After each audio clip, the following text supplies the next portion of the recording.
Libro de Espíritu de Profecía. Eventos de los últimos días. Audiolibro. Capítulo 3. ¿Cuándo serán estas cosas? Los discípulos le preguntan a Cristo acerca de su regreso. Las palabras de Cristo habían sido pronunciadas a oídos de gran número de personas. Pero cuando Jesús estuvo solo, Pedro, Juan, Santiago y Andrés vinieron a él mientras estaba sentado en el monte de las Olivas.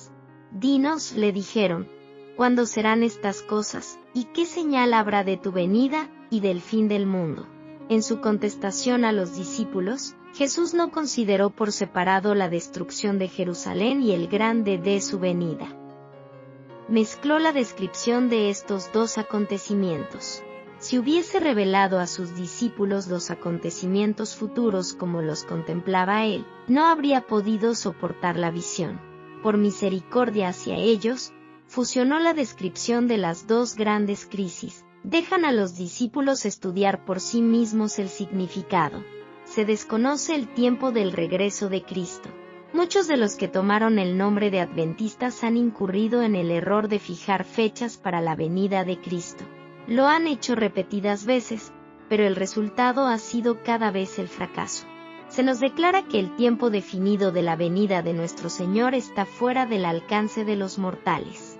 Aún los ángeles que ministran a los que han de ser herederos de la salvación no conocen ni el día ni la hora. Empero del día y hora nadie sabe, ni aun los ángeles de los cielos, sino mi Padre solo. No hemos de saber el tiempo definido ni para el derramamiento del Espíritu Santo ni para la venida de Cristo. ¿Por qué Dios no nos ha dado este conocimiento? Porque si lo hiciera, no haríamos un uso correcto de mismo. Como resultado de este conocimiento, existiría entre nuestro pueblo un estado de cosas que retardaría grandemente la obra de Dios de preparar a un pueblo para estar en pie en el gran día que vendrá. No debemos vivir en base a una agitación relacionada con el tiempo. Usted no podrá decir que él, Jesús, vendrá dentro de 1, 2 o 5 años, ni tampoco tiene que postergar su venida diciendo que tal vez no ocurra por 10 o 20 años. Nos estamos acercando al gran día de Dios. Las señales se están cumpliendo. Y sin embargo, no tenemos un mensaje que nos diga el día y la hora de la aparición de Cristo. El Señor nos ha encubierto sabiamente este asunto para que siempre podamos estar en un estado de expectación, preparación para la segunda aparición de nuestro Señor Jesucristo, en las nubes del cielo. El tiempo exacto de la segunda venida del Hijo del Hombre es un misterio de Dios. Nuestro mensaje no consiste en fijar una fecha. No pertenecemos a ese grupo que define el tiempo exacto que transcurrirá antes de la segunda venida de Jesús con poder y gran gloria. Algunos han fijado una fecha, y cuando ésta ha pasado, su espíritu presuntuoso no ha aceptado la reprensión, sino que han fijado otra y otra fecha. Pero muchos fracasos sucesivos los han acuñado como falsos profetas. Dios no le da a ningún hombre un mensaje de que pasarán 5 o 10 o 20 años antes de que concluya la historia de esta tierra. Él no quiere darle a ningún ser viviente una excusa para demorar la preparación para su venida. Él espera que nadie diga, como lo hizo el siervo infiel, mi Señor tarda en venir, porque esto conduce a un descuido temerario de las oportunidades y privilegios para prepararnos para ese gran día. La fijación de fechas conduce a la incredulidad.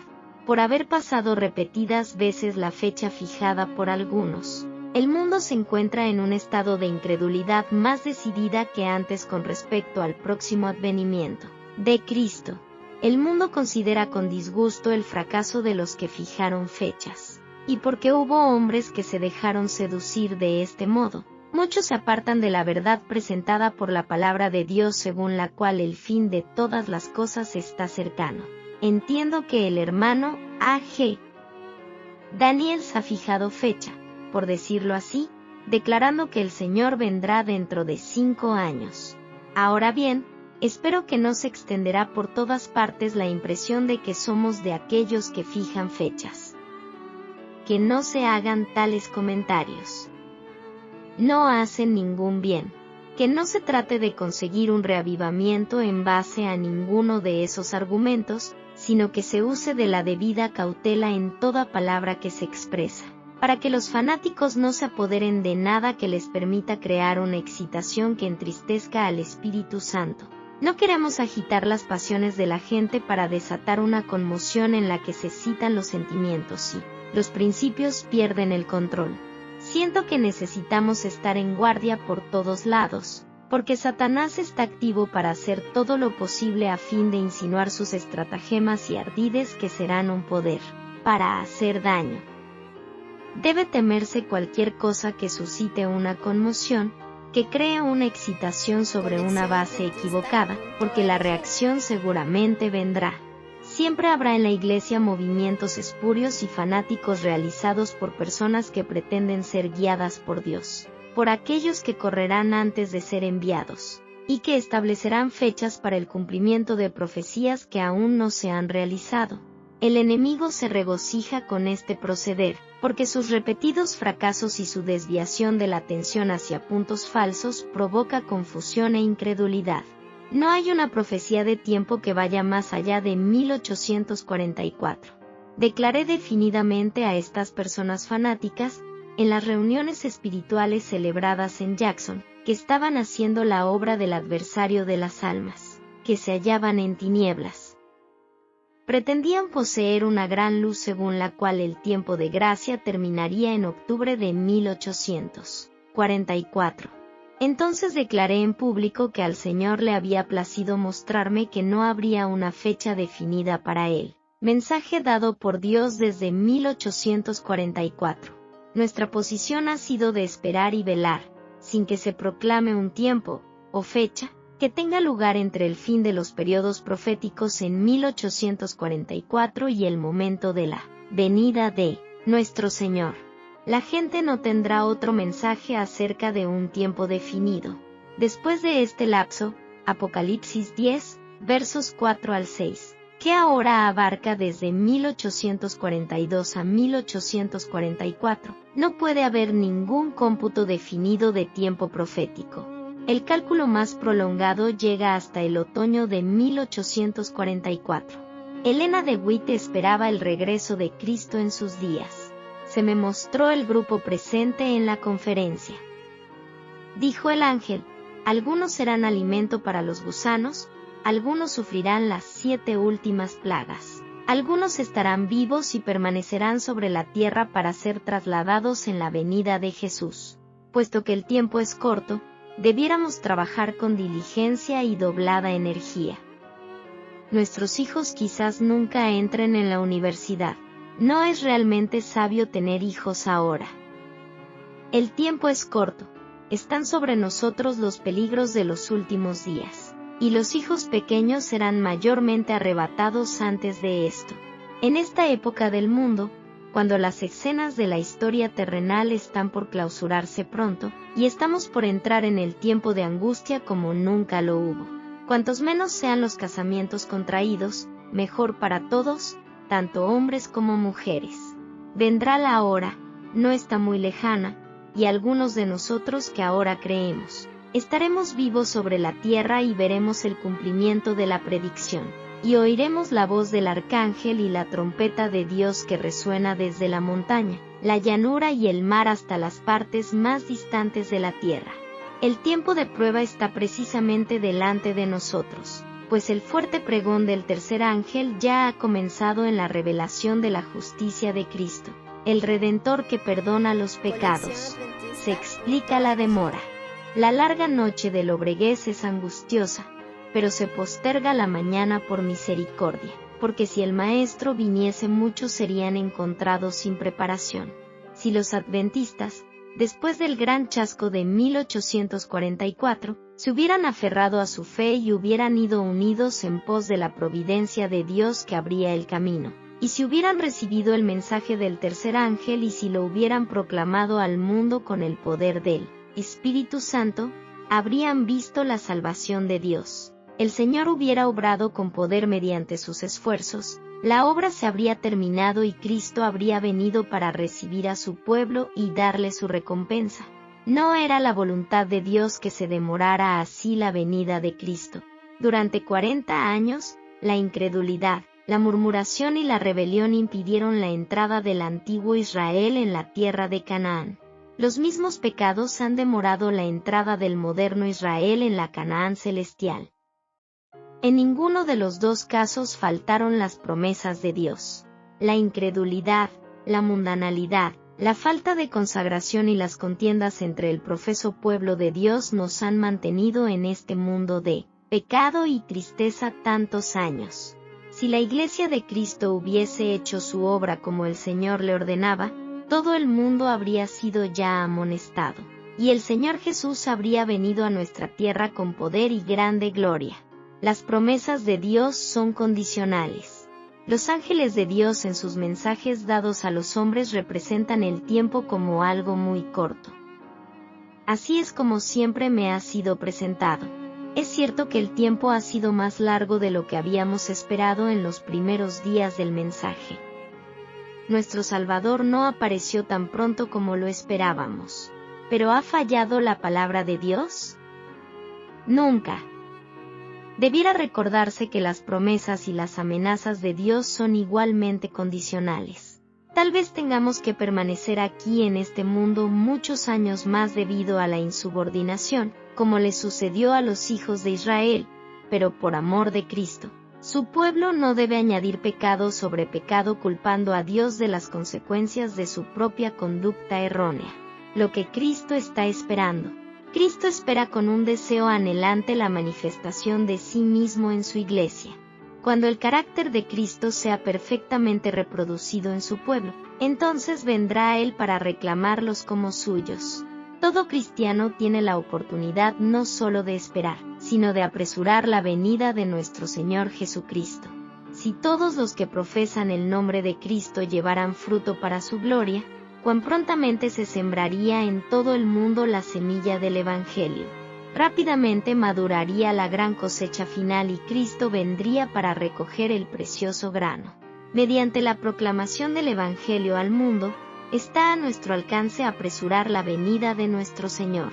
No solo hemos de esperar la venida del día de Dios, sino apresurarla. Nos permite que, por la cooperación con Él, acabemos con esta escena de miseria.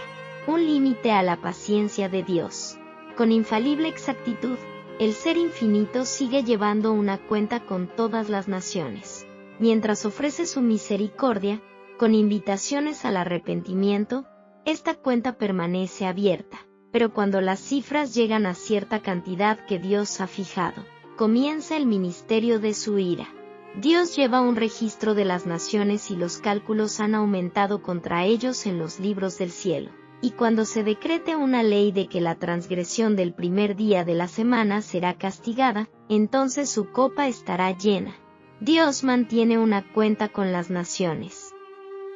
Cuando llegue plenamente el tiempo en que la iniquidad haya alcanzado el límite declarado de la misericordia de Dios, su paciencia cesará. Cuando las cifras acumuladas en los registros del cielo indiquen que está completa la suma de la transgresión, la ira vendrá. Mientras la misericordia de Dios tiene mucha paciencia con el transgresor, hay un límite más allá del cual los hombres no pueden seguir en sus pecados. Cuando se llega a ese límite, se retira el ofrecimiento de la gracia y comienza la ejecución del juicio. El tiempo vendrá cuando los hombres llegarán en el fraude y la insolencia a un punto que el Señor no les permitirá sobrepasar, y entonces aprenderán que la paciencia de Jehová tiene límite. Hay un límite más allá del cual los juicios de Jehová no pueden ya demorarse. La transgresión casi ha llegado a su límite. El tiempo durará un poco más hasta que los habitantes de la tierra hayan llenado la copa de su iniquidad, y entonces la ira de Dios, que por tanto tiempo ha dormitado, despertará, y esta tierra de luz beberá la copa de su ira sin mezcla. La copa de iniquidad está casi llena, y la justicia retributiva de Dios está por descender sobre los culpables. La maldad de los habitantes de la tierra casi ha hecho desbordar la copa de sus iniquidades.